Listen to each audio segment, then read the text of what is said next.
Falimaha rasuullada cutubka 17aad haddaba markay sii dhex mareen Amfibolis iyo Apollonia ayay waxay yimaadeen Tesalonika meeshaas oo sunagoga Yuhuuddu ahaa oo Bawlos sidii caadadiisu ahayd ayuu iyagii u galay oo 3 sabtiyoodna ayuu qordhiinka kala hadlay isagoo caddaynaya oo muujinaya inay waajib ahayd in masiixu silco oo ka soo sara kaco kuwii dhintay wuxuuna yidhi ciisaan aan idinku wacdiyey waa masiixa oo waxaa la rumaysiiyey oo Bawlos iyo Silas ku daray qaar iyaga ka mid ah oo ahaa Griig fara badan oo cibaadaysan iyo dumarka madaxda ah oo aan farayarayn laakiin Yuhuudi oo ka masayrsan ayaa nimanka suuqa ka soo kaxaystay kuwo sharle urur bayna isu keeneen oo magaaladii bay buuq ka dhigeen oo markay gurigii Yasoon weerareen ayay waxay dooneen inay iyagii dadka u soo saaraan oo markay waayeen ayay Yasoon iyo kuwo walaalaa ku horjiideen taliyayaashii magaalada iyagoo ku qaylinaya oo leh kuwii dunida rogay ayaa halkan yimi iyagoo uu Yasoon martigeliyey kuwaas oo dhanna waxay falaan wax ka geesa amarada kaysan iyagoo leh waxaa jira boqor kale oo Ciise markaasay dhib geliyeen dadkii badnaa iyo taliyayaashii magaalada oo waxyaalahaas maqlay oo kolkay Yasoon iyo kuwii kale damiin ka qaadeen ayay sii daayeen oo markiiba walaalihii waxay habeennimo Bawlos iyo Silas u direen Beroya kuwaas oo kolkay meeshaas yimaadeen galay sunagoga Yuhuudda haddaba kuwaasu waa ka sharaf badnaayeen kuwii Tesalonika joogay maxaa yeelay ereygay aqbaleen iyagoo xiise weyn u qaba oo maalin kasta baadhaya qorniinka inay hubsadaan waxyaalahaasi inay sidaas yihiin iyo in kale sidaas darteed kuwo badan oo iyaga ka mid ahaa baa rumaystay iyo dumar Griiga oo sharaf leh iyo niman aan farayarayn laakiin kolkii Yuhuuddii Tesalonika joogtay ogaatay in Bawlos ereyga ilaa Beroya ku wacdiyey ayay meeshaasna yimaadeen oo qas iyo dhib geliyeen dadkii badnaa markaasaa walaalihii kolkiiba Bawlos u direen inuu tago ilaa badda Silas iyo Timotheosna halkaasay weli joogeen laakiin kuwii Bawlos amba bixiyey waxay isagii keeneen ilaa Ateenay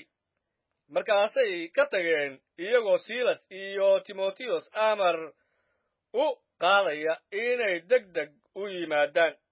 haddaba Bawlos intuu Ateenay ku sugayay iyagii ruuxiisu waa kacay markuu arkay magaalada oo sanamyo ka buuxaan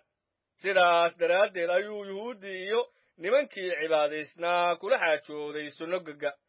suuqa dhexdiisana ayuu maalin walba kula xaajooday kuwii kula kulmayba waxaana la kulmay isagii kuwo ka mida filosofiyiinta Ebukuriyiin iyo Stoikiin ah qaar baa waxay yidhaahdeen ninkan dawdarka ahi muxuu odhan doonaa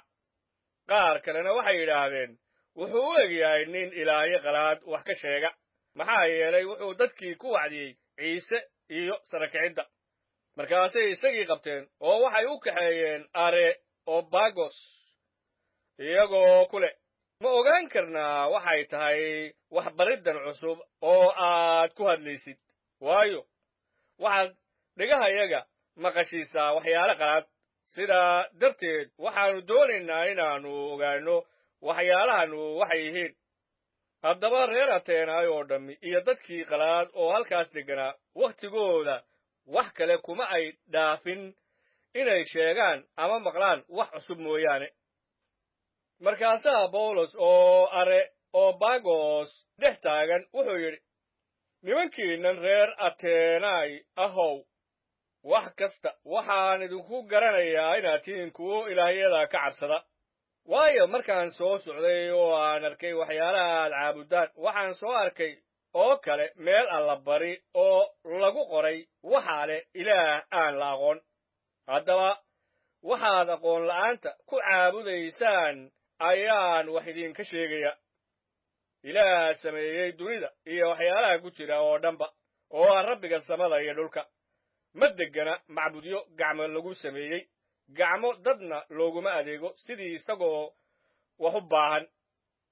maxaa yeelay dhammaan isagaa siiya nolosha iyo neefta iyo wax walbaba oo quruun kasta oo bini'aadmiya ayuu isaga mid dhigay inay dunida dusheeda oo dhan deganaadaan isagoo gooyey xilliyaduu hore u diyaarshay iyo xadadka degmooyinkooda inay ilaah doondoonaan in hadday suurtoodo ay haabtaan oo ay helaan isaga inkastoo uusan ka fogeyn midkeen kasta maxaa yeelay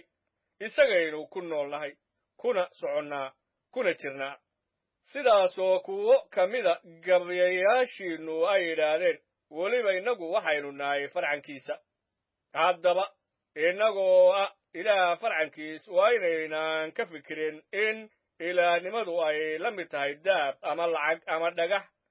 oo lagu xardhay sancada iyo farsamada dadka haddaba wakhtiyadii aqoon la'aanta ilaah baa dhaafay laakiin hadda wuxuu dadka ku amrayaa in dhammaantood meel kastaba joogeena ay soo toobad keenaan maxaa yeelay wuxuu dhigay maalin uu dunida si xaqa ugu xukumi doono ninkuu doortay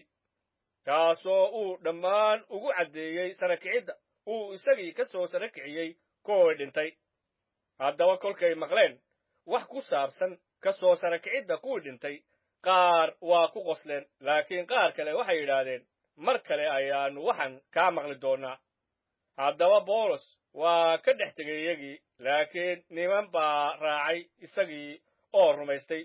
kuwaasoo ay ka mid ahaayeen diyonusiyos kiareobagos iyo haweenay la odhan jiray damaris iyo kuwo kale oo la socdayba